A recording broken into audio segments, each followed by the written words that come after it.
والشكر على نعم الله والصلاة والسلام على رسول الله ولا حول ولا قوة إلا بالله أشهد أن لا إله إلا الله وأشهد أن محمدا عبده ورسوله الذي لا نبي ولا رسول بعده اللهم انفعنا بما علمتنا وعلمنا ما ينفعنا وزدنا علما اللهم نور قلوبنا بنور هدايتك كما نورت الأرض بنور شمسك أبدا أبدا برحمتك يا أرحم الراحمين amin ya Allah ya rabbal alamin.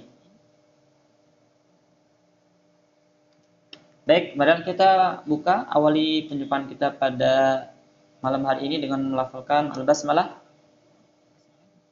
Bismillahirrahmanirrahim.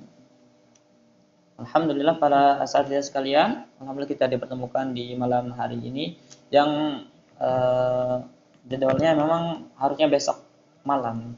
Qadarullah besok malam tidak bisa juga ya. Mohon maaf ya sering tidak sesuai dengan jadwal. Mohon maaf karena ada halangan ya. Semoga tidak mengurangi keberkahan pada malam hari ini. Baik.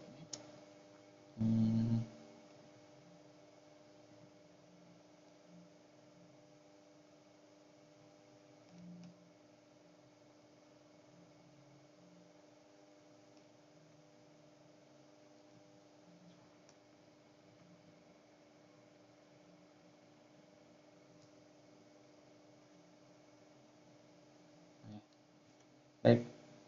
Jadi untuk para saudara sekalian, kalau ada yang nggak paham langsung angkat tangan, langsung dibuka mikrofonnya, langsung tanyakan. Gitu. Jadi jangan sungkan, jangan malu-malu untuk bertanya, langsung tanyakan apa yang nggak paham gitu, biar kita sama-sama enak gitu ya. Kemudian kalau misalnya disuruh praktik, langsung dibuka mikrofonnya, biar seolah-olah biar interaktif gitu, biar nggak seolah-olah anak aja yang ngomong, biar kita sama-sama ngomong, sama-sama sharing gitu kan, diskusi, bukan hanya satu orang yang ngomong tapi kita semua ya. Bismillah, bisa insyaallah. Baik, ini kami menggunakan PDF yang 2 tahun lalu sebenarnya yang saya buat selama saya mondok di Karim Bil Quran, baru 6 bulan ya, baru 1 semester. Itu ada tugas dari mudir ya, suruh buat tahsin holiday. Alhamdulillah ya, di situ awalan kita buka gratis. Ada sekitar 15 orang pesertanya gitu. Jadi di situ saya sendiri latihan untuk ngatur segala macam ya gitu, pendaftaran, kemudian cara bagi waktunya, kemudian cara buat PPT itu bagaimana gitu. Situ alhamdulillah ya. Alhamdulillah bisa tersampaikan ya, walaupun belum ada perbaikan sampai sekarang ya, PDF-nya, PPT-nya belum ada perbaikan, tapi alhamdulillah semoga ini bisa menjadi bisa kita manfaatkan dengan baik insyaallah ya. Baik, sini ini dulu Ibda Sabilal Haq, nama saya Ibda Sabilal Haq ya. Ini nomor WA yang dulu, ini tempat tanggal lahir saya, Serang 10 April 2005 ya. Nggak jauh beda sama Sajundi, karena Sajundi merupakan kakak saya sendiri, kakak kandung sendiri ya. Tiba-tiba ngajak gimana Ibda nanti buka tahsin ya, ngisi bagian tahsinnya di hari Ahad. Jadinya ya Allah, ya udah insyaallah bisa. Alhamdulillah kita dipertemukan oleh Allah Subhanahu wa taala dengan tujuan yang sama. Kita sama-sama sharing ya, bukan karena saya yang paling tahu, enggak. Ya. Sama-sama sharing, saya akan menyampaikan apa yang telah saya dapatkan di sini. Waktunya kurang lebih 1 jam ya, maksimal pukul 9 atau 9 lebih lah ya insyaallah. Udah terlalu lama karena khawatir para asatidz sekalian juga capek ya, jenuh karena terlalu lama. Semoga dimudahkan Allah. Nah, di sini pengalaman belajar dulu ana di TK Persis Al Amanah, MI Persis Gunung Buntu, kemudian Madrasah Tsanawiyah Persis Gunung Buntu. Dari MTS, nah saya nggak melanjutkan aliyah, enggak. Tapi khusus khusus Al-Qur'an. Jadi ngapal Al-Qur'an, belajar tajwid dan segala macam ke Wadil Quran di Tangerang. Kemudian ke Tasik, Wadil Quran Tasik. Jadi ada 3 cabang. Yang pertama di Tasik, Tangerang, kemudian di Bogor, terjelajahi semua. Habis dari situ 1 tahun belajar saya di As-Sakinah, Rumah Tahfiz As-Sakinah selama 1 tahun. Program 1 tahun 30 juz waktu dulu ya di Purworejo Jawa Tengah. Alhamdulillah sudah menuntaskan di sana, alhamdulillah. Kemudian setelah itu lanjut ke Karim. Jadi rutenya gitu ya, dari Wadil Quran, kemudian ke Purworejo, Jawa Tengah, RTK As-Sakinah, kemudian ke Karimul Quran. Ini pendaftar yang terakhir dan saya yang paling banyak pengalaman dan paling banyak yang saya rasakan ya, mendapatkan hal yang baru ya, termasuk ilmu tajwid ya. Karena di sini ada dulu Ustaz Abu Ezra, Ustaz Laili Al-Fadli. Itu yang buat saya tertarik masuk ke Karimul Quran. Makanya alhamdulillah diberi kesempatan oleh Allah Subhanahu wa taala untuk talaqi dengan beliau, untuk mulazamah dengan beliau. Walaupun sekarang beliau sudah tidak ada di sini ya. Kurang lebih membersamai kami itu 1 tahun setengah. Alhamdulillah kita udah dapat banyak ibrah dari apa yang banyak yang saya dapatkan dari beliau insyaallah. Alhamdulillah. Pengalaman talaqi ini yang dulu ya. Kalau sekarang udah tambah lagi insyaallah. Untuk pengetahuan saja ya. Kepada Ustaz Abu Ezra Laili Al-Fadli. Beliau nama aslinya Muhammad Laili Al-Fadli. Cuman kunyahnya itu Abu Ezra. Karena Ezra itu anaknya Ustaz Laili Al-Fadli. Jadi kita biasa manggil Ustaz Abu Ezra. Gitu. Ya.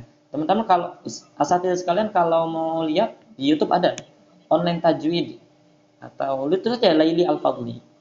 Kalau enggak Mukri gitu kan. Di IG juga ada. Silakan dibuka. Insyaallah banyak ibrah dari beliau. Banyak konten-konten tajwid juga, silakan dicari. Kemudian, alhamdulillah kami mendapatkan sanad riwayah surah Al-Fatihah. Ya. Di antara santri baru dulu saya ya, termasuk yang mendapatkan ijazah. Cuma ada tiga santri dan satu-satunya santri yang bisa talaqi dengan beliau. Alhamdulillah, wallahu a'lam. Padahal gimana ya? Kok bisa saya dengan bacaan saya seperti ini kok bisa masuk? Itulah takdir Allah gitu kan, dengan keinginan kita yang kuat, dengan ya, berdoa terus, dengan diberikan yang terbaik, bisa talaqi di hadapan beliau. Alhamdulillah. Kemudian Ustaz Haikal Faharizi, beliau merupakan ustaz senior ya, pengajar inti di angkatan kami, yang ngajarin kami mulai dari Iqra 1 sampai Iqra 6.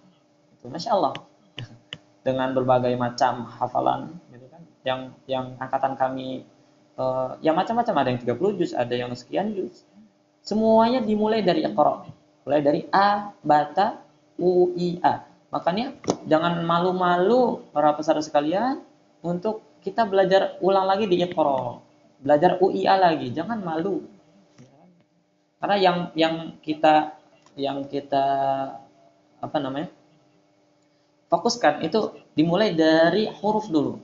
Partikel paling kecil dalam Al-Quran adalah huruf. Ya. Kalau kita mau benar-benar memperbaiki tajwid kita dari huruf, ya, ada surah, dipotong lagi. Bagian terkecil dari surah apa? Misal ayat. Bagian dari ayat apa? Bagian kecil lagi. Jumlah misalnya. Dari jumlah kalimat. Dari kalimat huruf. Ya kan? Kalimat adalah sesuatu yang terhimpun dari beberapa huruf. Makanya yang paling kecil itu huruf. Kita belajar dari huruf dulu. Enggak langsung loncat. Sempurnakan semuanya. Huruf memiliki sifatul huruf, punya makharijul huruf. Kita pelajari itu semua. Kalau benar-benar pengen fokus gitu ya. Baik. Kemudian kami juga talaqi dengan Ustaz Refah Fatih Azam. Beliau sebenarnya seumuran dengan anak. Cuman ya beliau ditakdirkan belajar dulu ilmu tajwid dan otaknya encer gitu kan. Kalau tanya tentang tajwid, masya Allah beliau tahu semua. Sekarang alhamdulillah beliau lagi kuliah di Yaman, lagi menyelami samudra ilmu yang dengan bahasa Arab, yang dengan bahasa Arab gundul di sana, ya masya Allah gitu kan. Saya sendiri iri dengan beliau. Insyaallah semoga kita semua dipermudah dan saya termasuk orang yang dipermudah dalam belajar seperti beliau. Insyaallah kita semua bisa. Oke, lanjut. Kami mencari atas minimnya pengalaman dan pelajaran yang telah kami tempuh, maka dari itu kita jadikan majlis yang mulia ini sebagai sharing teori dan praktik tajwid dari pengalaman yang telah ustaz wal ustazah dapatkan. Kami harapkan semuanya bisa aktif supaya gak ada istilah menggurui. Jadi saya di sini gak mau menggurui, saya bukan ustaz ya, hanya saya bisa taksin saja. Kalau yang lain mungkin Allah alam. Jadi panggil saja saya Kak Ibda, bukan ustaz ya. Saya sungguh berat, tapi kalau doa nggak apa-apa. Suatu saat jadi ulama insyaallah. Sebagaimana hadis Rasulullah SAW, "Balighu anni walau ayah." Sampaikan olehmu sekalian dariku meski hanya satu ayat. Ini yang menjadi motivasi saya untuk pede menyampaikan ilmu kepada orang lain. Gitu. Jangan malu-malu. Apa yang kita dapatkan sampaikan pada orang lain. Gak apa-apa, jangan malu-malu. Kalau kita berani menyampaikan dengan syarat harus menjadi ustadz atau kiai terlebih dahulu, susah, ya. Susah. Jangan dulu nunggu menjadi kiai, seorang ulama besar. Kita pun apa yang kita dapat, segala kebaikan yang kita dapat sampaikan walaupun satu ayat, gitu kan. Ini yang menjadi spirit kita. Nah, jangan sampai ini nih apa sih nyampain apa? Padahal orang jaga gitu ya. Cuman baru dikit ilmunya kok sosok nyampein. Jangan kayak gitu. Agama ini nasihat. Agama ini nasihat, saling menasihati wajar gitu ya. Di sini saya bukan nasihatin ya. Berbagi sharing. Baik. Pokok bahasan ilmu tajwid. Objek bahasan ilmu tajwid adalah kalamullah. Ya. Karena yang dibahas dalam ilmu tajwid adalah kalamullah. Sehingga dalam pembelajaran tajwid kita tidak akan membahas dengan menguraikan hukum-hukum bacaan dalam hadis, azan, kitab-kitab klasik dan lain sebagainya. Jadi ilmu tajwid hanya tok untuk Al-Qur'an. Misalnya ada nggak yang baca baca hadis tapi dengan tajwid? An Abi Hurairah radhiyallahu anhu qala Rasulullah sallallahu alaihi wasallam man qara'a harfan min kitabillah falahu bihi hasanah wal hasanatu bi'asyri amsalha la aqulu alif lam mim harf walakin alifun harf wa lamun harf wal mim harfan. Tapi jarang tidak wajib. Ada yang bilang sunnah, Allah alam dasarnya dari mana. Tapi yang wajib, ya di sini wajib bisa kita urai lagi, ya tentang hukum tajwid. Tapi yang dituntut tajwid itu adalah hanya untuk Al-Quran, tidak untuk azan. Misal kalau azan pakai tajwid repot. Allahu Akbar. Itu panjangnya berapa rakaat? Lebih, ya kan? Allahu Akbar 2 rakaat kalau dalam tajwid. Ini kok lebih repot. Apalagi ya itu tajwid. Dan kitab-kitab lagi ngaji, misal ngaji kitab bacanya pakai tajwid lama gitu kan. Dalam percakapan sehari-hari bahasa Arab, min aina ant, ana min Pakistan, lama gitu kalau pakai tajwid. Makanya ini kekhususan untuk Al-Quran saja gitu. Baik, bisa dipahami insyaallah ya. Oke. Tajwid juga tidak membahas variasi bacaan, sebabnya turun ayat, makna atau tafsir Al-Quran, walaupun seluruh cabang tersebut itu saling berkaitan. Jadi khusus dengan ilmu tajwid ini khusus memperbaiki bacaan Al-Quran. Kalau variasi bacaan itu ada di bab hukum qiraat, ilmu qiraat, beda lagi. Jadi semua ilmu tajwid, ilmu tafsir, kemudian tentang asbabun nuzul itu terangkum dalam ulumul Quran. Nah, tajwid ini adalah salah satu bagian dari ulumul Quran. Di dalam ulumul Quran yang paling dasar itu ada 2. bahasa Arab dan tajwid. Sehingga pernah saya mendapatkan seorang ya murid belajar ke saya, ya, talaki ke saya. Beliau seorang dosen ulumul Quran, mengajarkan qiraat, bayangkan. Harusnya kan level qiraat itu udah bisa tajwid dulu.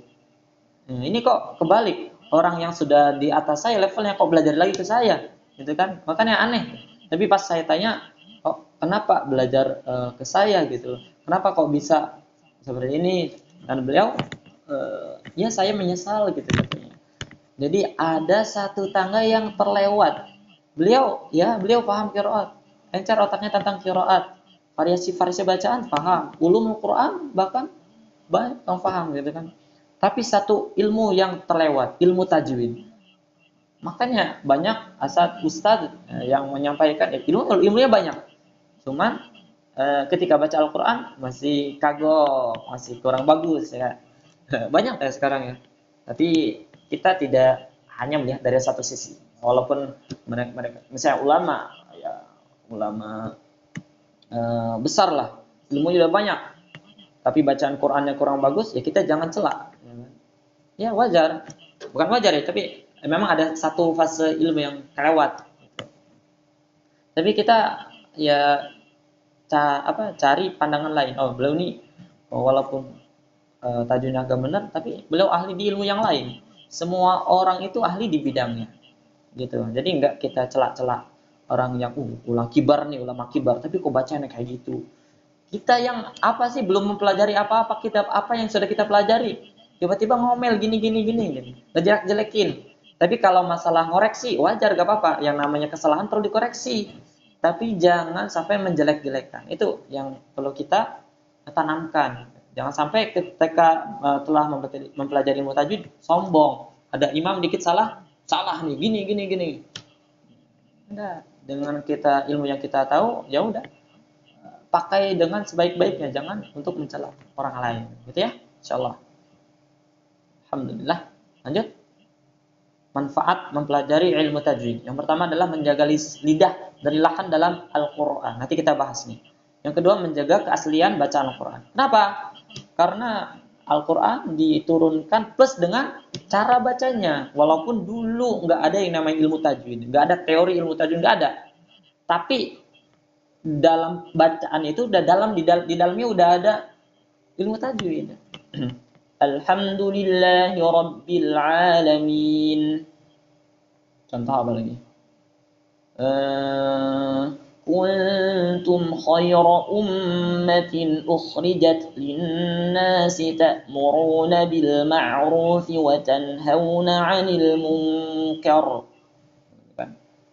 Kalau enggak pakai tajwid, nanti malaikat Jibril nyampein ke Nabi, kuntum khayra ummatin ukhrijat linnasi ta'muruna bil ma'ruf. Enggak ada ma gitu kan. Enggak. Al-Qur'an enggak diturunkan seperti itu. Sekaligus dengan ilmu tajwidnya gitu. Kuntum khayra ummatin. Memang dulu nun ketemu kaf, nun ketemu ta. Dulu enggak ada yang namanya istilah ikhfa, enggak ada. Nah, cuman udah ada cara bacanya seperti itu. Mungkin kemudian setelah itu baru ada teori. Jadi yang ada praktik dulu baru teori. Begitu ya. Paham? Selanjutnya adalah memperkuat tadabbur ayat Al-Qur'an. Jadi termasuk saya juga ya termasuk merasakan ya, ketika membaca dengan tajwid dengan membaca tidak menggunakan tajwid berbeda. Rasanya berbeda. Ada yang kurang gitu. Memperkuat tadabbur ayat-ayat Al-Qur'an.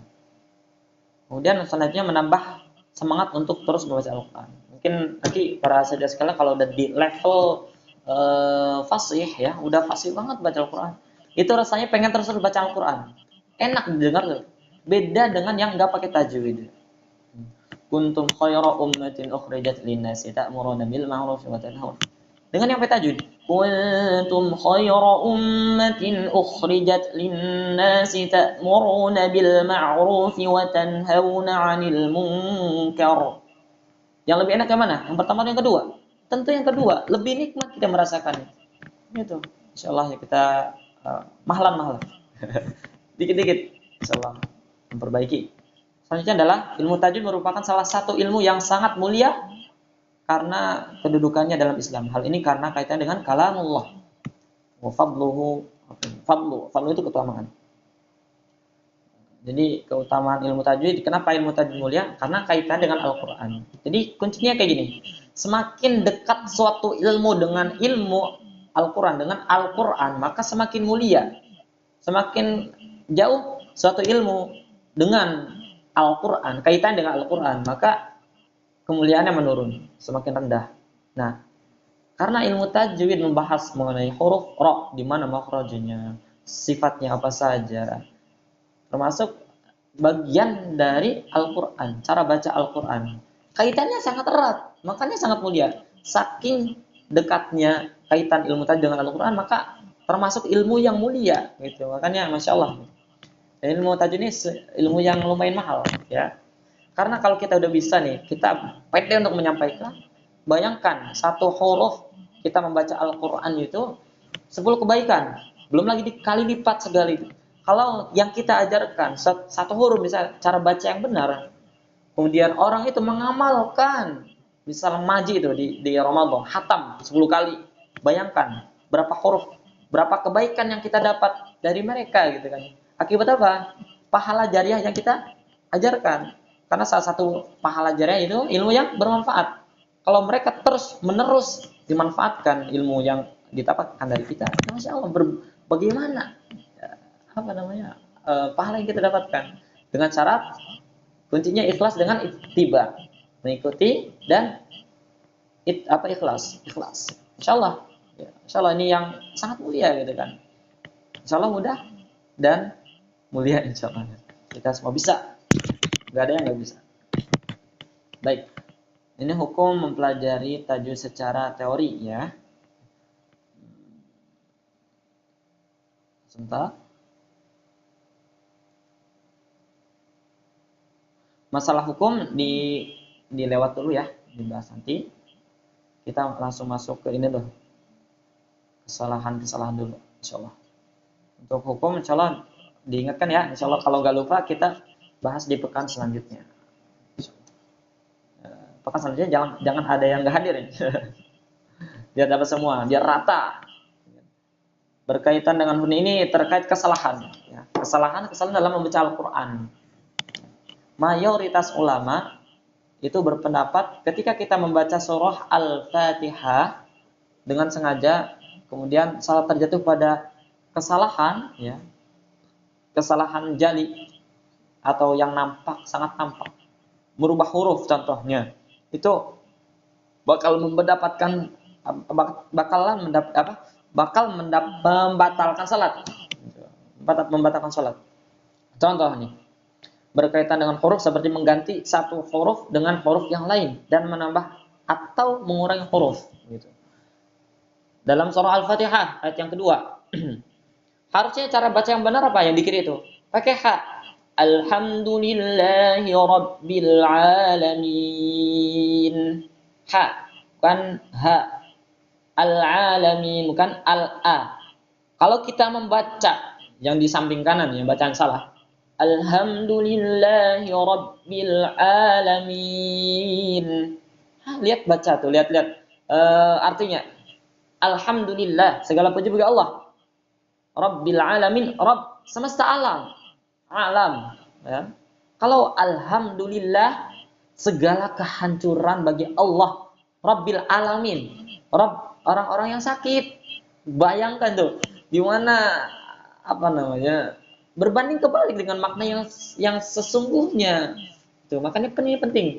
Ya, dan ini kesalahan yang mayoritas ya, orang-orang awam baca gitu. Makanya nggak sadar kalau orang-orang awam. Tapi kalau bacanya itu nggak disengaja, tetap dia sah salatnya. Cuman kalau kita sebagai orang yang nggak ummi, fasih istilahnya. Istilah itu kalau ummi itu yang bacaannya masih salah-salah, terdapat lahan jali. Itu kalau kita baca, kita bermakmum dengan orang yang bacaannya masih seperti itu, maka menurut mayoritas ulama batal salatnya. Ada orang imam bacanya kayak gini, kemudian kita termasuk orang yang bisa tajwid, paham tajwid, maka ini batal salatnya, nggak sah. termasuk Ibnu Taimiyah mengatakan seperti itu. Imam Syafi'i mengatakan seperti itu. Insyaallah. Dan ini masalah gitu. Makanya nanti ada macam-macam gimana kalau mendapati ilmu yang seperti itu, bagaimana caranya gitu kan. Itu yang pertama. Yang kedua, wa amtarna 'alaihim maqara. Itu Al-A'raf ayat 84. Yang kedua tuh. Pakai toknya pendek, enggak panjang. Nih, bacanya salah. Toknya panjang. Wa amtarna 'alaihim maqara. Toknya panjang. Kalau maqara artinya hujan, dan kami turunkan kepada mereka hujan batu, hujan gitu. Matar, hujan. Kalau matar, bandara. Tidak nyambung dengan maknanya. Wa amtarna 'alaihim maqara, dan kami turunkan kepada mereka bandara. Gak nyambung, gak nyambung. Jaka sambung mau kelok gitu. Baik, bisa difahami ya. Jadi salah sedikit bisa melenceng. Ini memang berkaitan dengan harokat. Mungkin ini sudah dijelaskan ya pada mukaddimah. Mungkin Ustaz Juni sudah menjelaskan sejarah ilmu nahwu bagaimana. Ini salah satu asal usulnya ya. Seperti mengubah harokat fathah menjadi kasrah, kasrah menjadi dhammah. Ini ada kisahnya sebenarnya. Ustaz Juni udah diceritain ya Ustaz Juni tentang annallaha bari'um minal musyrikin wa rasuluh. Udah diceritakan sebelumnya Ustaz Juni? Belum ya. Mungkin nanti sama Ustaz Juni karena nih kaitan dengan nahwiyah ya. PR Ustaz Juni. Bersejarah tadi sampaikan insyaallah. Ini kita bahas tentang kesalahannya saja. Bacaan yang benar wa rasuluh pakai dhammah. Annallaha bari'um minal musyrikin wa rasuluh. Sesungguhnya Allah dan Rasulnya berlepas diri dari orang-orang musyrik. Gitu ya. Kemudian bacaan yang salah. Annallaha bari'um minal musyrikin wa rasuluh. Sesungguhnya Allah berlepas diri dari orang-orang musyrik dan Rasulnya. Bayangkan, Allah berlepas diri dari Rasulnya juga. Masya Allah gitu kan. Yang pertama, Rasuluh. Dia sebagai apa saja nih? Kalau dia marfu'.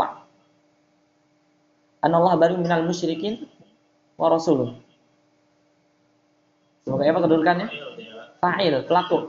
Jadi Rasulullah yang berlepas diri. Allah dan Rasulullah yang berlepas diri. Dia sebagai pelaku. Jadi gitu ya. Diganti jadi apa ini? Sebagai maf'ul ya di yang kanan. Wa rasulih. Wa rasulih.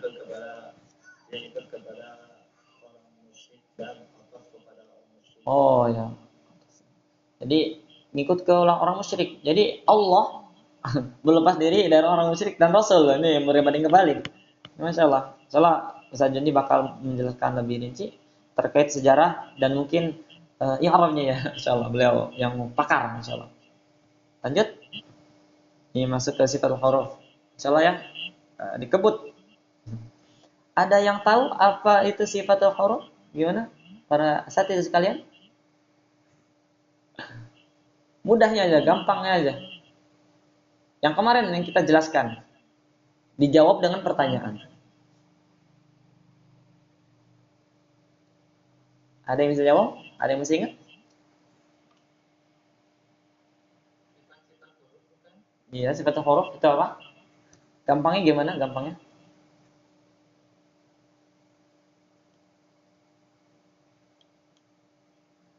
Baik, nggak ada yang jawab. Oke, sifatul huruf. Kayak gini ya. Gambarnya gini. Sifatul huruf bagaikan manusia. Manusia punya hidung, punya mata, punya kaki. Tapi kok yang satu ini sifatnya ada yang sombong, ada yang baik hati, ada yang rajin sedekah, ada yang nggak rajin sedekah. Sifatnya beda-beda. Ada yang angkuh, ada yang nggak angkuh, macam-macam. Walaupun bentuknya sama, ya. Walaupun bentuknya sama, tapi yang menentukan sifatnya macam-macam juga manusia. Kayak sifatul huruf pada huruf gitu. Misal ta dengan dal, secara makhraj sama, Cuman apa yang membedakan? Yang membedakan dari sifatul hurufnya, gitu kan? Kalau ta dia tipis, kalau to dia tebal. Kalau ta dia hams, kalau dal dia jahar. Itu dari mudahnya kayak gitu. Atau dalam kata lain ya udah, kalau kita ingin menjawab dengan pertanyaan, sifatul huruf adalah bagaimana cara kita mengucapkan suatu huruf hijaiyah, gitu ya. Mudahnya kayak gitu. Baik, lanjut ya. Sebelum lanjut ke sini, enggak, lanjut sini dulu. Sifatul huruf adalah sesuatu yang melekat atau menetap pada huruf-huruf hijaiyah. Sifatul huruf dibagi menjadi dua. Ada yang lazimah, ada yang aridhah. Para saudara sekalian, ada yang saya harap bawa buku ya, bawa buku catatan gitu, biar lebih enak. Karena kita nanti menjelaskan pakai tabel aja, pakai yang PDF sebelah. Jadi saya akan memberikan ta'liq atau beberapa penjelasan, insyaallah. Jadi kalau bisa ya saudara sekalian, bawa buku, dicatat poin-poin pentingnya apa. Jadi nanti kali-kali saya tanya, suruh presentasi, ada yang mewakili, misal jelaskan tentang hams, jelaskan tentang jahar, biar kita interaktif, gitu ya. Kalau bisa siapkan pulpen, alis bucat, tahu alis bucat? Alat tulis, buku, catatan, itu dibawa, ya, disiapkan, alat perangnya disiapkan, supaya kita ya lebih mungkin lagi, lebih mudah. Baik, ada yang lazimah, ada yang aridhah. Oke. Perhatikan ya. Sekarang kita masuk ke lazimah dulu. Lazimah itu suatu sifat yang ada setiap saat, kapanpun, dimanapun, bagaimanapun. Ada setiap saat. Mau dia harakat dhammah, kasrah, fathah, mau dia bertasydid atau gak bertasydid, tetap ada sifat itu. Itu yang lazimah, selalu melekat. Ya. Ini definisi yang di atas nih masih ini ya, belum umum, masih dia ke lazimah. Perlu kita koreksi lagi nanti.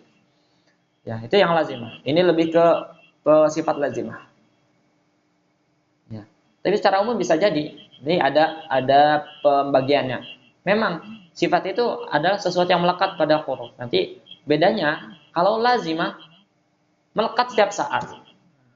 Masuk ke yang aridhah nih. Kalau aridhah itu kadang melekat, kadang enggak, gitu ya. Bedanya gitu. Kalau lazimah melekat setiap saat, sesuatu yang melekat setiap saat, bagaimanapun, apapun keadaannya. Sedangkan aridhah hanya di tempat-tempat atau kondisi tertentu saja, enggak selamanya. Bedanya kayak gitu. Atau kalau bahasa Sunda, kadang ada, kadang enggak ada. Udahnya kayak gitu. Sifat yang kadang-kadang, kadang enggak ada.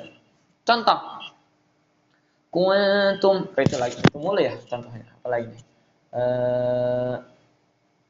Min waliyyin wala nasir. Nun ketemu waw. Kok bukan min waliyin? Nah, itu kan enggak selamanya nun dibaca izhar. Nun ketemu hamzah misal. Man amana. Jelas nunnya. Ketika giliran ketemu waw, kok jadi lebur, min waliyin, beda ya. Ini yang dimaksud dengan aridhah. Itu hukum-hukum tajwid termasuk aridhah. Kadang ada, kadang enggak ada. Karena tadi nun enggak setiap saat dibaca jelas. Ketika ketemu waw dia berubah menjadi suara apa, ketika bertemu dengan hamzah bertemu dengan jadi menjadi suara seperti apa, beda-beda. Itu aridhah. Kalau lazimah selalu melekat. Misal contoh, huruf sin punya sifat hams. Keadaan apapun, baik berharokat ataupun sukun, itu tetap ada. Susisa, ada udara yang lewat, nggak ada getaran pada pita suara. Baik, bisa difahami? Jadi kesimpulannya apa? Kalau coba ada yang bisa menjelaskan satu orang aja perwakilan, bisa? Satu orang mengenai perbedaan lazimah dan aridhah. Yang pertama sifatul huruf dulu. So, jangan malu-malu. Interaktif kita. Ya, jangan malu-malu, gaskan aja. Silakan. Ada yang menjelaskan? Ya, Pak Selamat. Hayo, hayo, hayo, hayo. Bagus. Lempar-lemparan ini. Sajudi, kalau nggak ada yang mau tajudi dah. Ada mewakili Masya Allah, tanggung jawab ini. yang yang bantu boleh ya. Jadi lazimah itu adalah suatu sifat yang ada pada setiap huruf ya. Setiap suatu sifat yang jadi setiap huruf itu pasti mempunyai sifat tertentu. Nah kalau harido itu hanya pada huruf-huruf tertentu saja ya.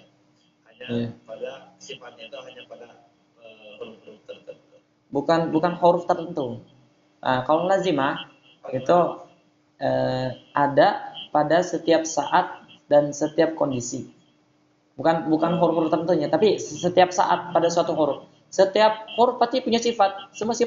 Setiap huruf pasti punya sifat. Cuman ya kalau yang lazimah setiap saat ya sifatnya seperti itu. Kalau yang aridhah, misal tadi nun, ya itu kadang ada, kadang nggak ada. Tapi hitungannya semua huruf kayak gitu. Kadang ada, kadang nggak ada, gitu ya. Contohnya yang lazimah apa ya? Tahu sifat tebal? Tahu isti'ala? Huruf kha. Huruf misalnya kalau kha ada yang tulis. Huruf ta. Huruf ta itu akan selalu tebal, ada yang namanya itbaq, lebih tebal tuh kan. Ketika dia berharakat fathah, maka tebal. To. Ketika kasrah, ti. Tebal juga. Ketika dhammah, tu. Contoh shad. So, tebal. Kasrah, si, tebal. Fathah, dhammah, su. Bukan su, tapi su, tebal. Itu bisa dipahami nggak? Ketika sukun, else, bukan as, tapi else, tebal semua. Dalam keadaan apapun akan selalu tebal. Itu yang lazimah, kebayang ya? Contoh yang aridhah, contoh nun, an, nggak bertemu dengan apa-apa maka izhar, an, ketemu dengan tak, dileburkan, jadi bukan leburkan, jadi samarkan, jadi ikhfa, anta, ketemu dengan waw, awwa, jadi idgham, ketemu dengan hamzah, a. Nah, beda-beda. Suaranya kok beda-beda pada huruf nun, sama-sama huruf nun. Nah, itu yang dimaksud aridhah. Kadang nun ini jelas, kadang dia samar, kadang dia dimasukkan huruf yang lain. Ini yang dimaksud aridhah. Kebayang nggak gambarannya? Jadi yang lazimah itu nanti yang akan kita bahas, sifatul huruf yang memiliki lawan, yang tidak memiliki lawan, itu termasuk lazimah semua itu, lazimah. Semuanya lazimah. Yang aridhah yang nggak akan kita bahas. Ya mengenai hukum tajwid kita nggak bahas dulu, nanti dulu. Yang diawali kita lazimah dulu. Yang aridhah yang tentang tafkhim, tarqiq, kemudian apa? Hukum tajwid lah. Ya, masalah ikhfa, ilhar segala macam itu aridhah. Bisa dipahami insyaallah? Ini minta dibilang lagi takrifnya seperti apa yang aridhah? Penjelasannya. Takrif definisinya. Definisinya aja. definisi yang mudah ya. Mudah ya. Yeah. Definisi yang mudah. Gini. Jadi secara makna gitu, secara makna bisa dipahami, secara poin bisa dipahami poinnya seperti apa kan. Cuman secara takrif atau definisinya itu gimana ya? Oh, secara definisi. Ditambahin aja. Ini yang di atas kan sesuatu yang melekat atau menetap pada huruf-huruf hijaiyah. Tinggal ditambahin. Kalau yang lazimah itu melekat setiap saat. Ya, akan melekat pada setiap saat. Ditambahin aja. Kalau yang aridhah itu enggak, istilahnya apa? Kadang ada, kadang enggak ada. Gitu ya. Wallahu alam nih, sesuatu yang melekat atau menetap pada huruf hijaiyah, atau anak yang salah nulis atau bagaimana? Wallahu alam ya. Mungkin yang setahu ana ya, mungkin penjelasan yang tadi juga bisa dikeliru, tapi nanti kami cek lagi ya, yang gimana tuh kondisi yang benar. Tapi ya setahu ana, sesuatu yang melekat atau menetap pada suatu huruf, udah, suatu huruf. Setiap huruf punya sifat. Ya. Itu yang lazim kan? Iya. Nah, kalau yang anidoma sesuatu yang melekat pada huruf. Yang kadang ada, kadang nggak ada. Iya. Terkadang ada. Iya. Terkadang nggak ada. Gitu. Untuk membedakan seperti itu. Kalau yang lazimah melekat pada suatu huruf setiap saat. Kalau yang aridah, sesuatu yang melekat pada huruf, tapi dia kadang ada, kadang nggak ada. Kebayang nggak nih? Mudah insya Allah. Ya gitu. Jadi bedanya, kalau yang lazimah setiap saat ada dalam kondisi apapun. Kalau aridah, kadang ada, kadang nggak ada. Itu aja. Insya Allah mudah ya. Jadi kalau anidoma yang dipelajarinya bagian tajwidnya gitu ya. Iya, bagian tajwid. Bagian tajwid yang ya menurut kita itu tajwid. Ya karena setahu kita tajwid itu hukum-hukum tajwid. Ya kan gitu. Iya. Kalau ngomong tentang tajwid pasti hukum. Ya yang sedap, padahal lazimah juga bagian dari tajwid. Padahal dasar banget dari tajwid. Kalau ya bisa dibilang seperti itu. Karena anggapan masyarakat bahwa tajwid itu ya udah hukum tajwid, ikhfa segala macam. Bahkan ya namanya sifat huruf nggak diajarkan, makhraj huruf nggak diajarkan. Padahal itu inti ya dasarnya. Termasuk dari tajwidul huruf sama aja. Ada hukum-hukum tajwid, ikhfa, iqlab dan lain sebagainya. Lazimah sifat huruf kayak itbaq, isti'la, kemudian apa lagi?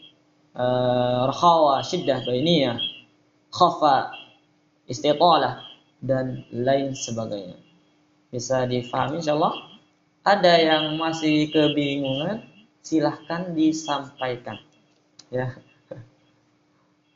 Jadi Ustaz, boleh nggak kita juga memahaminya kalau yang lazimah itu dia dalam kondisi apapun tidak mengalami perubahan, sedangkan yang aridah itu dia mengalami perubahan.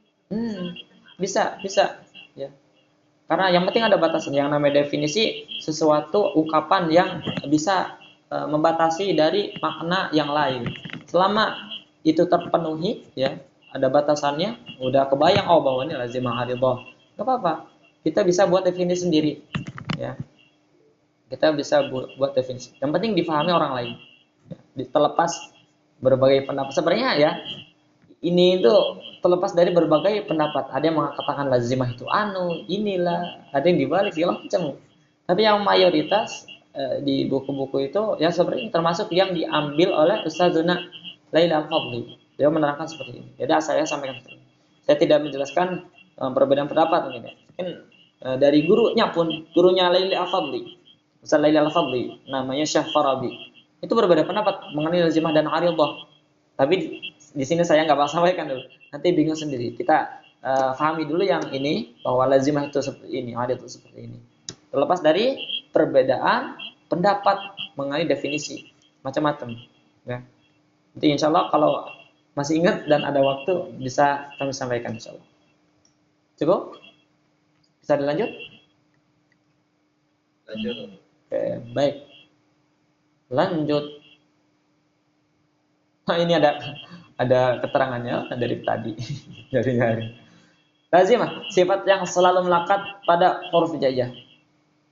Nah, sifat ini terbagi menjadi dua, yaitu sifat yang memiliki lawan dan yang tidak memiliki lawan, seperti jahr, hamzah, kha, syiddah dan lain sebagainya. Ini sudah dijelaskan tadi.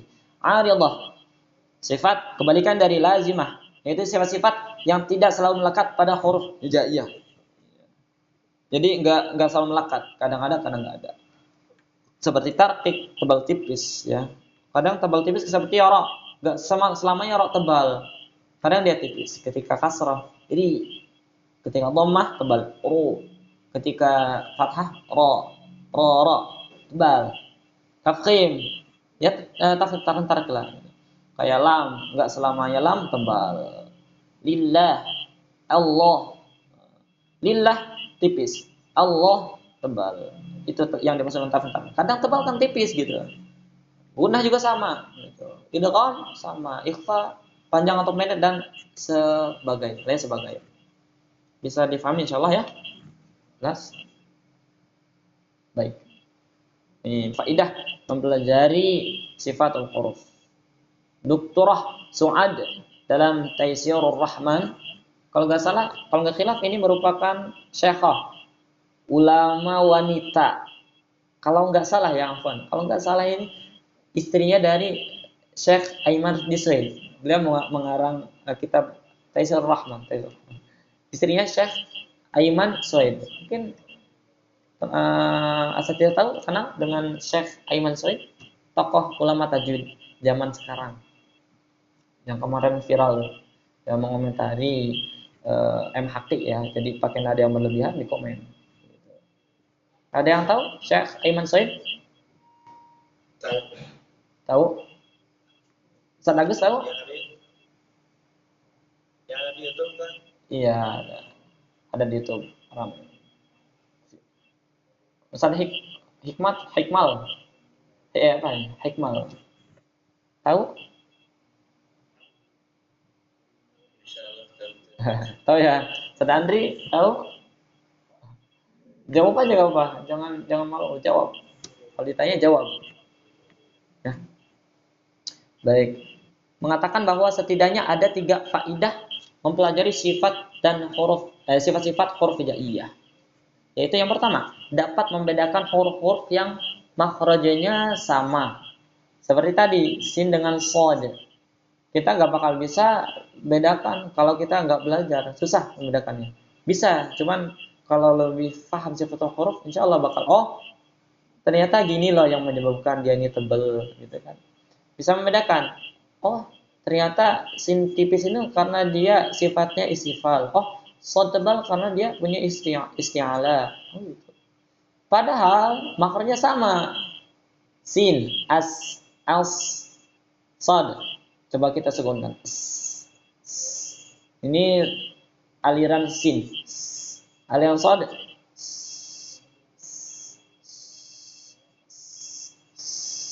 Beda. Yang sin lebih tipis, shad lebih tebal. As, si, su, ihdinas si. Apa ini? Sa, so, beda. Padahal maknanya sama. Ini faedahnya maknanya gini, seperti ini. Kemudian yang kedua, dapat mengetahui lemah dan kuatnya suatu huruf. Ya. Jadi kita tahu bahwa huruf ini lemah atau kuat dari kita mempelajari sifat huruf. Karena ada sifat yang memiliki lawan dan tidak memiliki lawan. Salah satu diantaranya ada yang lemah, ada yang kuat. Gitu. Dan itu akan menjadi penentu. Ya, penentu nanti juga akan berpengaruh terhadap hukum. Ini hukumnya apa? Dilihat dari sifatul huruf gitu ya. Bahkan berpengaruh terhadap hukum tajwid. Yang ketiga, dapat membaguskan atau memperbaiki pengucapan huruf, bahkan menyempurnakan. Oke ya. Udah bisa dipahami insyaallah dengan seperti ini. Baik, lanjut. Bagian pertama. Baik, kita sedapatnya aja ya. Nggak harus semua kita selesaikan mengenai sifat huruf. Bagian pertamanya mengenai sifat yang memiliki lawan. Oke, kita kunci dulu. Kita gambar, kita pikirkan, kita halusinasikan bahwa sifat itu punya dua cabang. Sifat. Ini sifat garis besar. Ada cabang di kanan ini sifat yang memiliki lawan.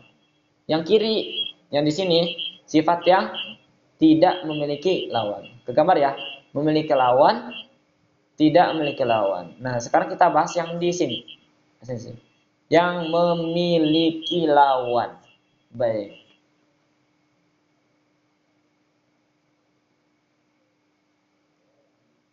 Ya, gak apa kita pakai ini aja, nggak pakai yang PDF terbaru.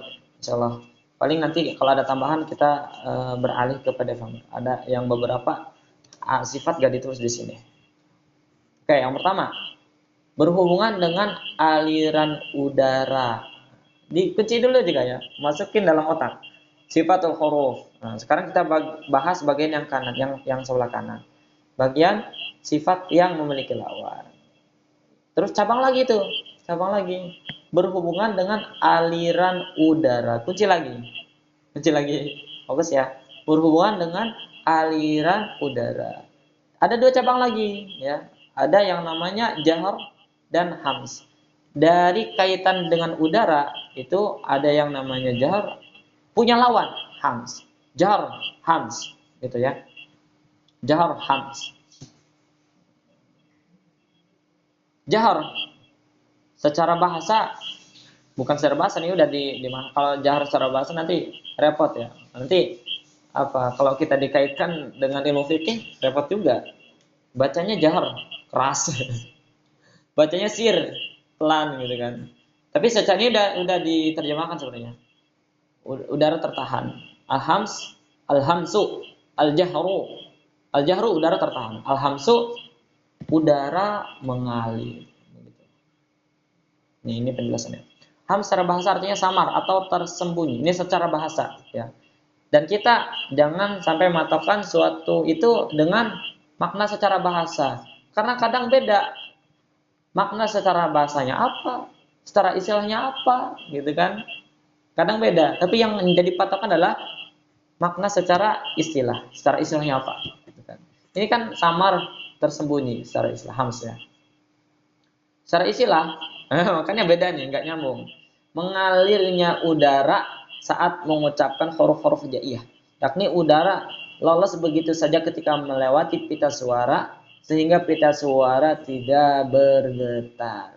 Kebanyakan di buku tajwid, khususnya di Indonesia, ya. Bukan di Indonesia saja, di seluruh dunia, di kitab-kitab klasik, bahkan itu yang menjadi patokan hams jahar, udara dan keluar atau tidak keluar itu patokannya di udaranya, gitu kan. Nggak clear sebenarnya, cuman kurang tepat, ada yang lebih tepat. Bahkan dulu saya diajarin ketika hams tuh pakai tisu, ketika ngetes tuh pakai tisu. Ucapkan sin sampai si tisu ini bergerak, alirkan sampai si suaranya bergerak, si tisu ini gerak. Ucapkan zal, kita tahan supaya si udaranya nggak keluar. Kurang tepat ya. Sejaharnya huruf yang jahar, dia pasti ada aliran udara. Nanti persepsi orang tuh apa? Beda-beda. Bahkan nanti berpengaruh terhadap praktik. Oh, jahar, nggak keluar napas. Zal tuh jadi gini. Karena memaknai bahwa jahar ini nggak keluar napas. Kurang tepat. Bukan nggak tepat, tapi kurang tepat. Ada yang lebih tepat. Ya. Misal apalagi kaf, hams dia. Makanya ketika praktik itu pakai tisu ka. Berlomba-lomba mengalirkan udara. Kurang tepat dan berpengaruh pada mindset. Oh, ini udaranya keluar nih. Dipaksakanlah ka. Kasyirkikum wa tawaffa fitnata. Berlebihan. Ya, karena memaknai seperti itu. Kalau di kitab-kitab klasik misalnya itu wajar seperti itu. Kenapa? Karena mereka belum ada alat secanggih sekarang, ya. Dan kebanyakan itu sekarang ya udah taat tanduk kepada kitab-kitab klasik, ya. Padahal kita harus bisa mencerna kapan nih saya harus mengikuti kitab klasik, kapan saya harus mengikuti ulama kontemporer sekarang, termasuk dalam masalah makhraj dan sifat. Ada yang mengatakan ain itu makhrajnya di tenggorokan bawah. Itu di kitab klasik. Kenapa? Wajar ulama mengatakan ain itu di tenggorokan paling bawah. Karena belum ada alat. Gimana mereka ngeceknya itu? Mereka tanyakan ke semua orang. Coba deh ucapin huruf ain. Makhrajnya di mana? Oh, di tenggorokan paling bawah. Ditanya-tanya, mungkin yang mayoritas tenggorokan paling bawah. Akhirnya ditulis di kitab tersebut ain makhrajnya di tenggorokan paling bawah. Wajar karena nggak ada alat, ya. Sehingga diikuti oleh ustadz-ustadz sekarang, ditulis dalam buku hanya saklek, ya, letterlek. Mereka mengutip dari kitab-kitab klasik. Padahal secara ya kita juga harus berpikiran apa ya? Karena sekarang zaman modern, udah ada alat, bisa dicek, udah bisa dibuktikan. Dan ada buktinya bahwa tulisan ulama terdahulu misalnya mengatakan bahwa ain ini makronya di tenggorokan paling bawah itu kurang tepat. Karena menurut penelitian dan alat itu sudah ada, itu makronya bukan di tengah tenggorokan, tapi di tenggorokan paling bawah.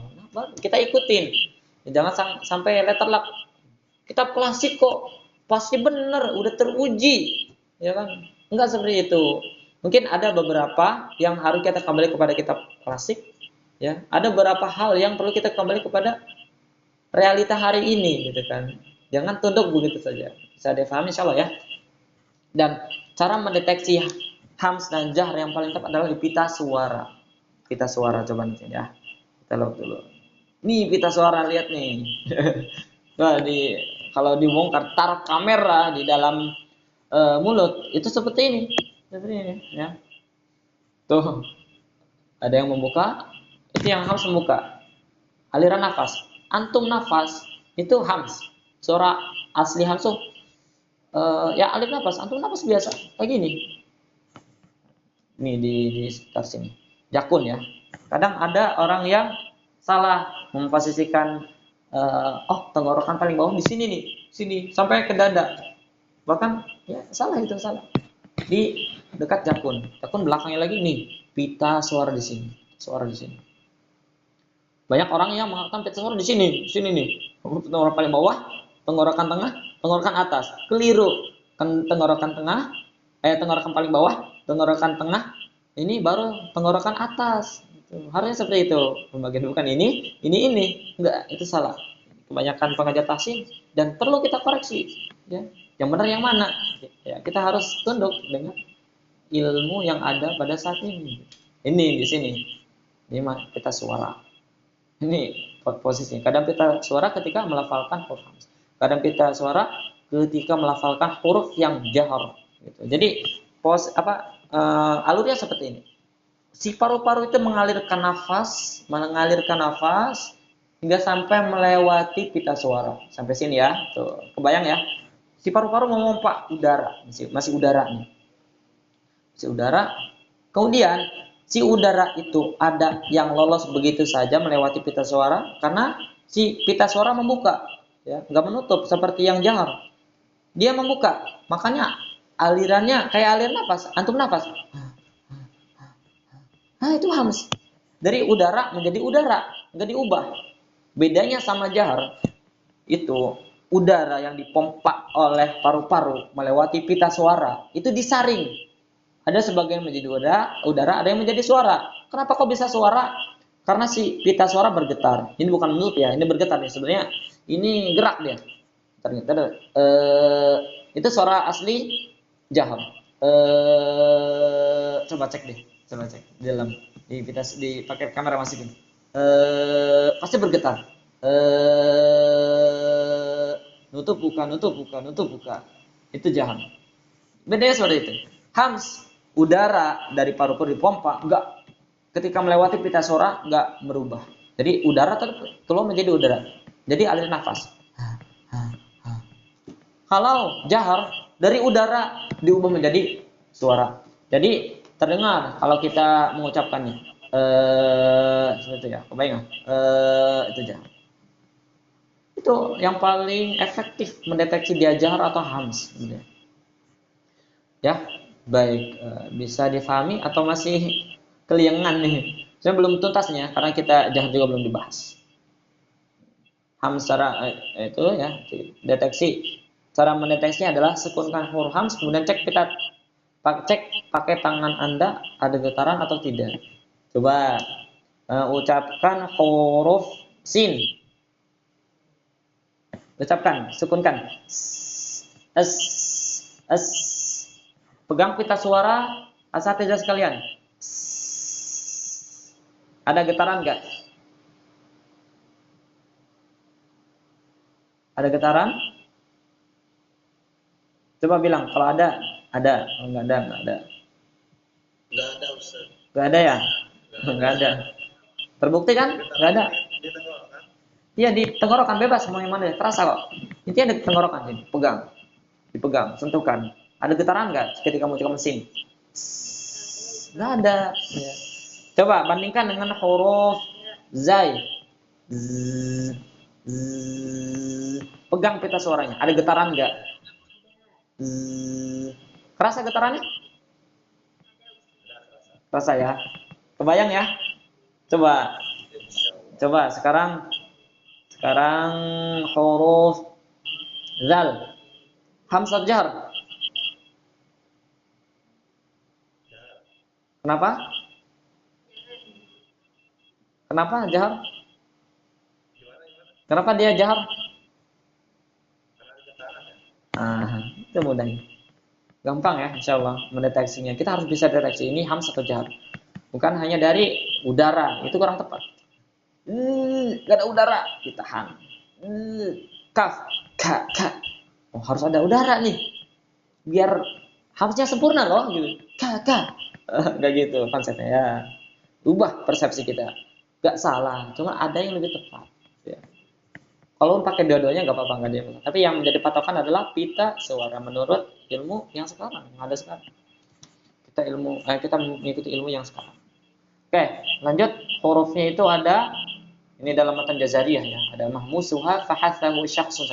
Ini yang dikasih tanda merah. Ini huruf-hurufnya. Bisa dibaca sama-sama. Fahathahu syakhsun sakat. 1, 2, 3.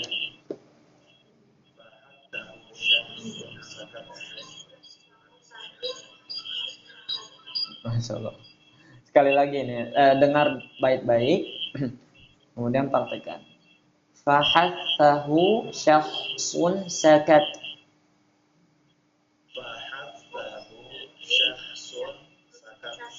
Ahsan, barakallah. Baik, nanti bisa dicoba di rumah. Deteksi semua nih.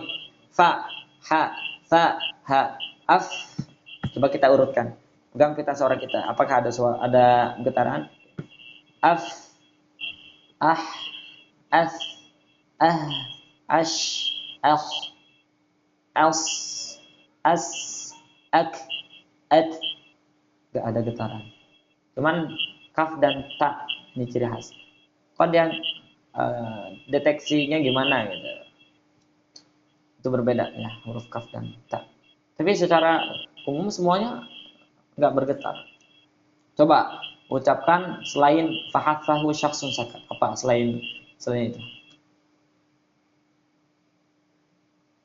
Jadi kha itu termasuk huruf yang sifat hams.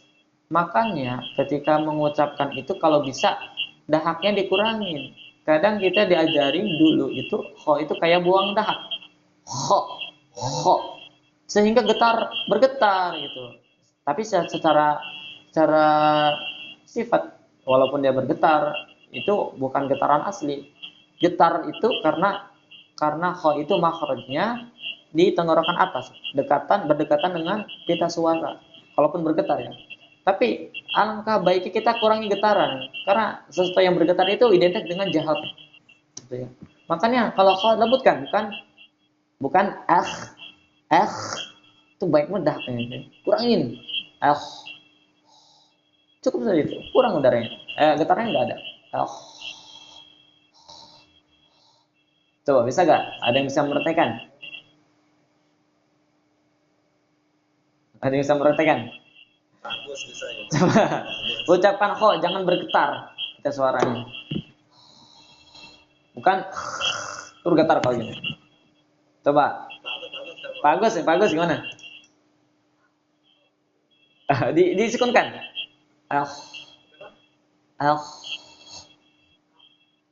Lagi? Putus. Alirkan.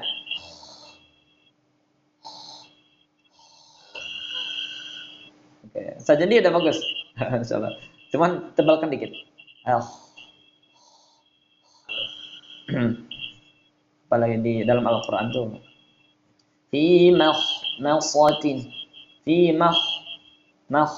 bukan banyak banget. Kalau bisa dikurangi. Baik, nanti kita praktek satu persatu insyaallah. Jadi kita kunci dulu jawabannya. Huruf hams itu fahathahu syakhsun sakat. Jadi kalau berbicara huruf jahar, jadi huruf jahar itu apa aja? Maka huruf jahar itu huruf selain yang tadi fahathahu syakhsun sakat. Seluruh huruf hijaiyah selain fahathahu syakhsun sakat. Saya tanya, huruf hijaiyah jumlahnya ada berapa?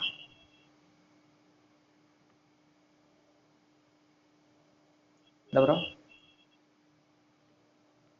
Ada berapa? Hitung. 28. Ada yang mengatakan 28. Terus itu aja? Itu aja? 30. Ya, macam-macam. Tapi yang mayoritas itu 29. 29. Ada 28 lah. Dengan macam-macam. Ya, istilah itu bukan hanya ilmu fikih yang ada mazhab-mazhabnya. Ternyata pembagian huruf hijaiyah pun ada mazhabnya. Ada yang mazhab mengatakan 28, 29. Nanti lebih dalamnya kita bahas nanti pas mau masuk ke makharijul huruf. Insyaallah kita bahas. Termasuk apakah huruf hamzah apakah huruf yang pertama itu huruf pertama itu apa? Setahu asadia sekalian.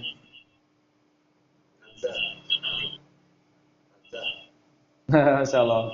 Sanjani udah pakar. Ya benar Hamzah. Alasannya insyaallah kita nanti akan bahas ya. Kenapa kok Hamzah? Maka kalau Hamzah nyanyiannya diubah, bukan alif bata, tapi Hamzah bata fa jin ha kha dal ra zai sin shin sad gitu. Selanjutnya diubah gitu kan. Itu ada sejarahnya. Kenapa kok yang pertama itu Hamzah bukan alif? Kok kita bisa mengatakan itu alif ya dari kecil, bahkan kita diajarkan alif bata tadi. Dan nanti kita jawab kalau enggak saya lupa, kalau saya enggak lupa nanti kalau masuk makharijul huruf begitu ya. Baik. Sekarang masuk ke yang jahar. Jahar secara bahasa itu terang, jelas. Kayak dalam ilmu fikih. Bacaannya jahar, jelas. Habisnya kencang gitu, jahar. Secara istilah itu berbeda. Jahar pada ilmu fikih dengan tajwid. Bedakan. Jadi jangan samakan suatu istilah semua ilmu itu sama rata. Enggak. Jahar pada ilmu fikih itu jahar. Jahar itu kencang bacanya tilawahnya kencang jahar. Dalam ilmu tajwid itu secara istilah tertahannya udara saat mengucapkan huruf-huruf hijaiyah. Yakni udara tertahan ketika melewati pita suara dikarenakan kondisi pita suara yang tertutup sehingga menyebabkan pita suara bergetar cukup kuat dan udara yang melewati pita suara tersebut berubah menjadi suara. Itu yang sebelumnya telah dijelaskan ya bahwa suara itu asalnya dari udara yang dipompa oleh paru-paru sehingga melewati pita suara. Ingat pita suara itu seperti ini bentuknya. Nah, ketika jahar seperti ini tertutup sehingga ketika melewat ya, tutup buka ada celah sedikit sebenarnya, enggak nutup banget, bergetar seperti itu sehingga diubah menjadi suara. Pita suara di sini tepat ya, kebayang ya, visualis ini kebayang, misalnya membantu begitu. Deteksi sama aja dengan yang hams, sukunkan huruf jahar kemudian cek pada tangan ada getaran enggak. Kayak tadi udah kita perhatikan, zal ada getaran, ada zai, ghain, ada getaran, itu jahar. Berarti kalau saya tanya berapa huruf jahar, maka kita harus hitung dulu huruf hamzah ada berapa. Coba hitung sama-sama, ada berapa? Ada yang bisa ngitung huruf hamzah ada berapa? Hasahu syakhsun sakat jumlahnya ada berapa? 10. 1, 2, 3, 4, 5, 6, 7, 8, 9, 10. Maka jumlah huruf yang memiliki sifat jar itu ada 19. Karena kita mengikuti mayoritas ulama bahwa huruf hijaiyah ada 9. Di 29 aja kurangnya 10 berapa? 19. Sahih? Insyaallah sahih ya. 19. Selain dari fahathahu syakhsun sakat. Gampangnya kayak gitu. Harus kita bisa bedakan. Ya. Fahathahu syakhsun sakat. Selain itu jahar itu. Nanti ada pengecualian. Ini bab selanjutnya. Insyaallah mungkin waktunya sudah jam segini ya. Sudah 1 jam kita bersama, tak terasa. Alhamdulillah. Insyaallah berkah insyaallah.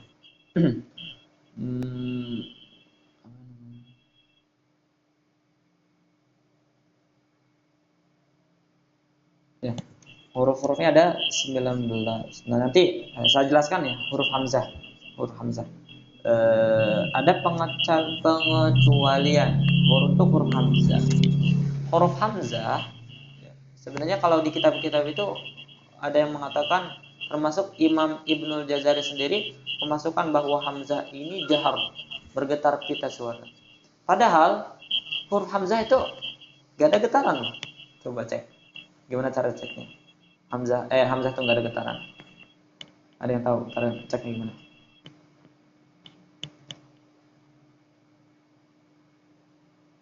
Yang tahu? Ya. Mungkin nggak mau ribet ya, udah masukin jahar aja. Tapi secara kalau kita deteksi lagi itu dia bukan hams, udara yang nggak ngalir, bukan juga jahar, dia nggak bergetar pita suara, juga nggak sebaliknya. Kenapa? Karena ketika mengucapkan hamzah itu tertutup, nggak bergetar. Kenapa? Karena makhraj huruf hamzah itu di pita suara sendiri. Di pita suara rumahnya di sini. Sehingga kita nggak bakal bisa deteksi. Udaranya pun belum lewat pita suara, nggak bakal kita bisa deteksi. Oh ini ada getaran. Oh ini nggak ada getaran. Tuh. Coba aja sukunkan huruf hamzah. Kalau kita mulai dari a yang bergetar itu harokatnya. Coba kita sukunkan tanpa ada yang harokat. Yang ketika menutup itu huruf hamzah. Contoh hamzah yang ada alifnya. Yang hamzah yang mana? Yang ketika dia dari menutup, pas menutupnya itu hamzah. Ketika bergetar, itu getaran alifnya. Alifnya bergetar, bukan hamzahnya. Kebayang gak nih? Dia udah dikunci duluan di pita suara, nggak bisa lewat sini nih, nggak bisa sini. Udah terkunci di sini, nggak bisa deteksi kita. Makanya, gitu. Kebayang? Insyaallah ya, ya. Jadi khusus untuk hamzah, ya,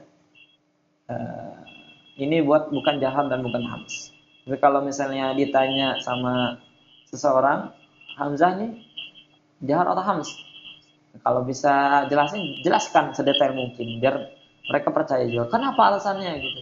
Padahal Imam Ibnu Jazari mengatakan hamzah ini jahar karena nggak ada di Fathul Syasun Sakat. Kita jelaskan alasannya kenapa? Karena hamzah ini sudah tertutup duluan, nggak melewati pita suara, nggak bisa kita deteksi. Makanya ada kalau dalam ilmu fonetik ya, karena ilmu tajwid itu nggak lepas dari ilmu fonetik. Tahu ilmu fonetik sebelumnya? Kalau dalam bahasa Arab itu ilmu aswat, ilmu yang belajar tentang bahasa. Jadi seluruh bahasa itu ada ilmunya. Makhraj, misal di bahasa Indonesia pun ada. Makhraj Z, huruf Z itu apa? Ada pasti. Di ilmu aswat atau ilmu fonetik. Nah di dalam ilmu fonetik kontemporer yang sekarang, ya, hamzah itu bukan lagi jahar, bukan hams, tapi ada istilah yang namanya glottal stop. Glottal stop. Coba searching di Google, glottal stop itu apa sih gitu. Kayak gitu glottal stop. Jadi apa sifat huruf hamzah? Glottal stop. Bukan sifat sebenarnya, tapi kita jawab aja glottal stop.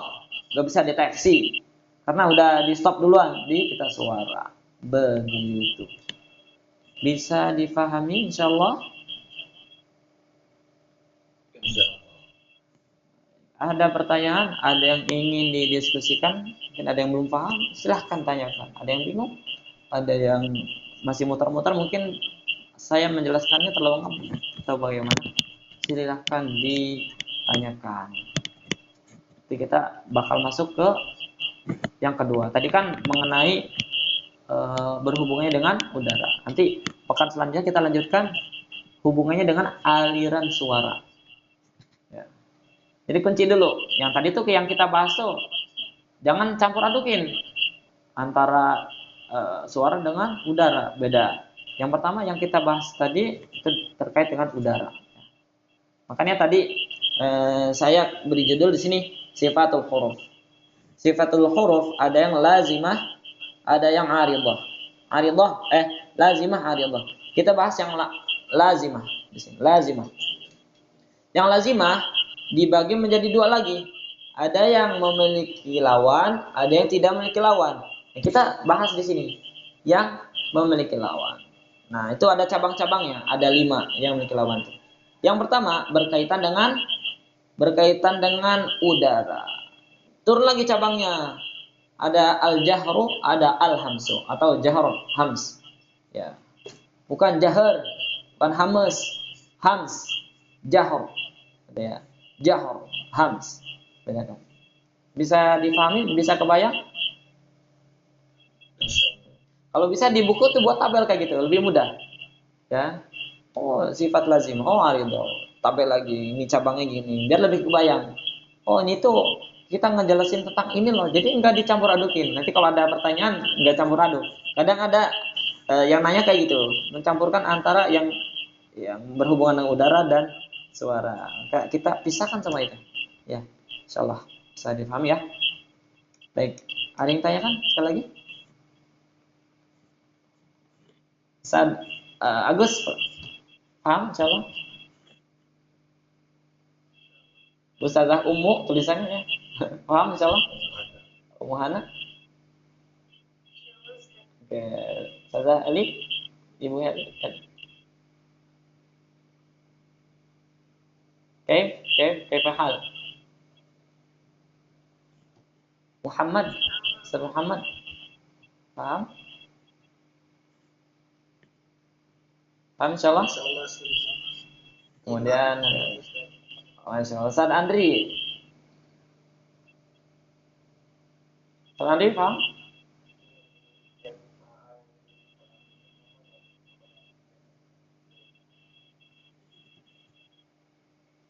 Gimana Ustaz Andri? Ustaz Tovan deh, paham? Itu katanya pembahasan ini sama dengan yang di PDFK. Oh, sama insyaallah. Belum ada perbedaan. Nanti ada juga yang tipe salah tulis gitu. Nanti kita kasih.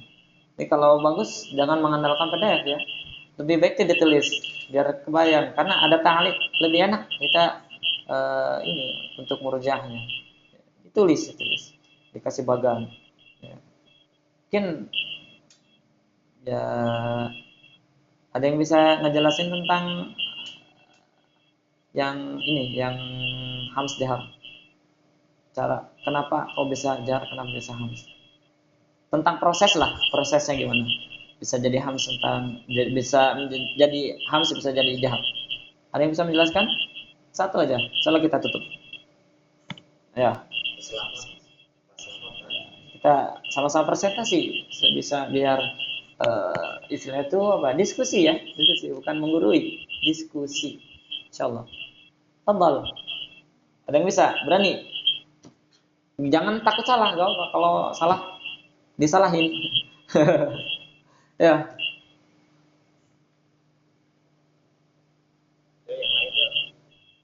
Ayah. Udah selesai.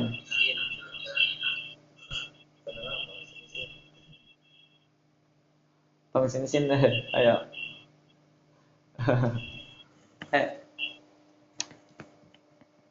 Tapi paham kan insyaallah ya? Kalau nggak sekarang mungkin pekan depan saya tagih lagi. Saya catat. Ada satu yang mempresentasikan minimal tentang proses tadi. Kau bisa jahar, kau bisa hams ya. Biar kita semangat buat murojaah. Nah, itu aja Pak Slamet aja tunjuk dari sekarang nanti besok. Oke. Pak Slamet ya. Insyaallah. Siap, Pak Slamet. Pak Slamet gimana? Tentang jahar sama hams saja. Tentang proses terjadi. Gimana kok bisa jadi hams? Dari paru-paru segala macam. Terus cara deteksinya bagaimana? Yang antum pahami jelaskan. Ya. Insya Allah bisa Mas Rahmat karena dia juga kuliah di Imarat sekarang ya. Masya Allah. Insya Allah bisa. Masya Allah. Baru-baru atau gimana tuh? Ustaz Selamat di Imarat.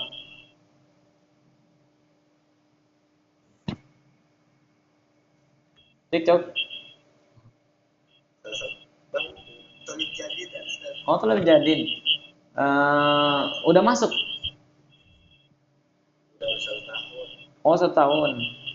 Kenal Azka gak? Azka Muharrir Umam. Baru-baru. Kurang tahu Ustaz. Oh, tahu. Berapa itu? Baru-baru ini, tahun ini. Nggak kenal. Kalau Fakih? Fatih.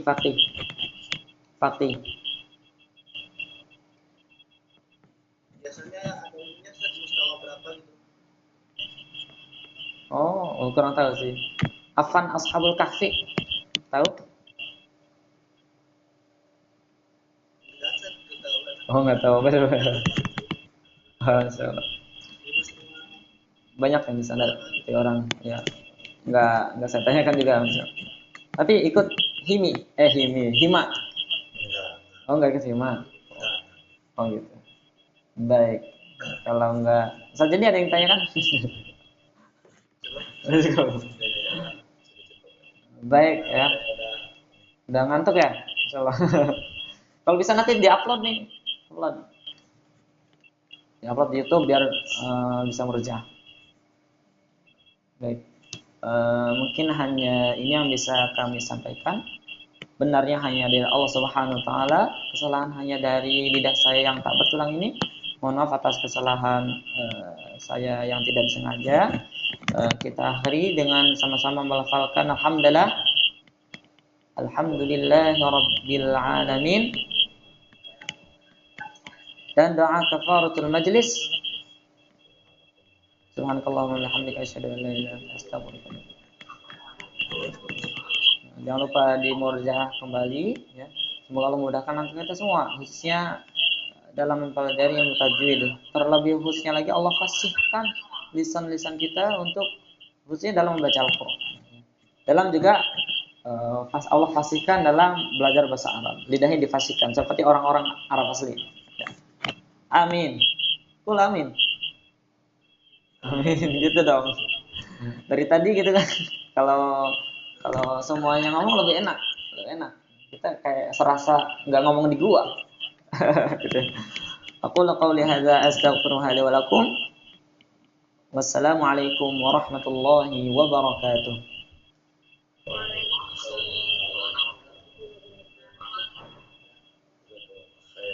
Wa iyyakum jazakumullahu khairan katsiran.